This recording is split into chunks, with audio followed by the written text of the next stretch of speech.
Hi everyone, I'm here with our midweek read aloud, and we have been studying Exodus in our Bible classes, and we are studying it also at our fun VBS. We will have our second session of it this coming Sunday night from 5 to 6 p.m.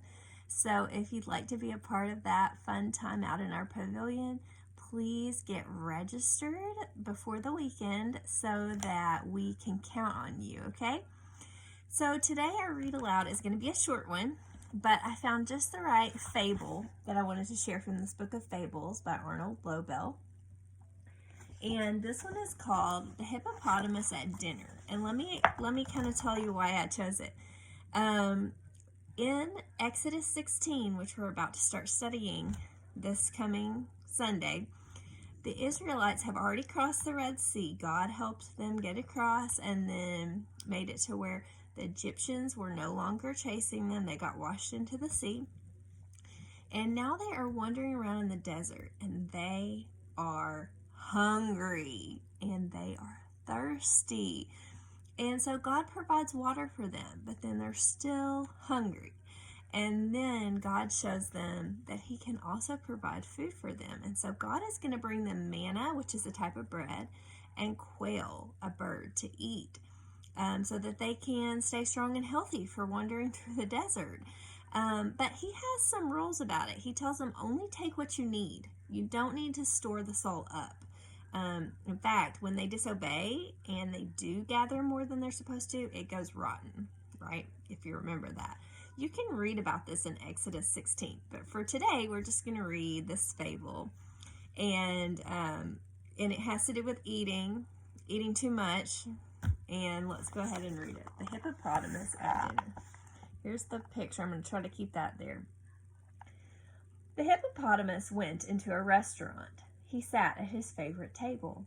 "Waiter," called the hippopotamus, "I will have the bean soup, the Brussels sprouts, and the mashed potatoes. Please hurry. I am enormously hungry tonight." In a short while, the waiter returned with the order. The hippopotamus glared down at his plate.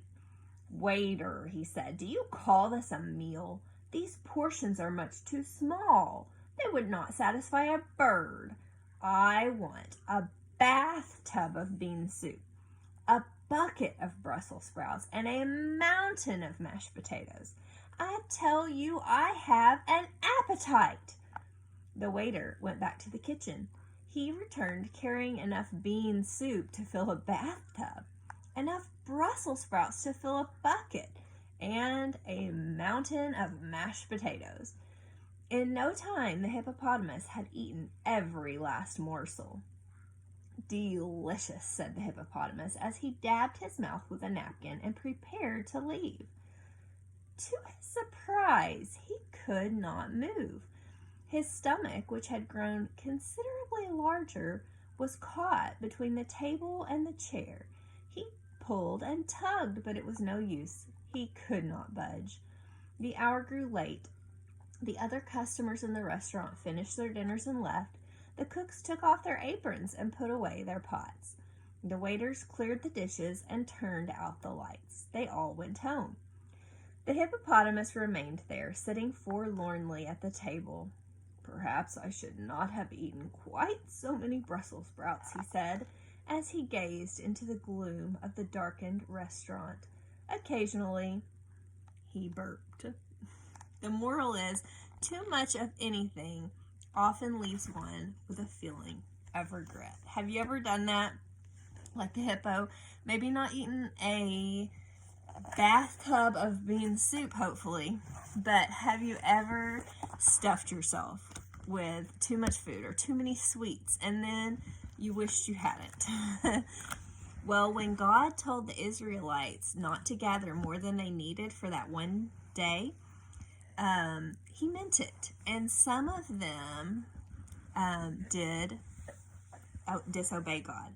And they gathered more than they were supposed to because they thought, we'll save this up and that way we can fill our tummies up with it tomorrow. But it rotted, didn't it? And they probably regretted having that stuff in their homes or in their tents, right? It said even that some of it got worms and it stunk. So they were probably regretting trying to disobey God and gather more than they needed for that day. God is going to provide what we need every day. That's the lesson we're learning from the Israelites. He's there, He's listening, and He wants to give us what we need each day. And He knows how much is enough, doesn't He? So, I hope you have a great week. I hope that encourages you to look at Exodus 16. Have a good week. Bye.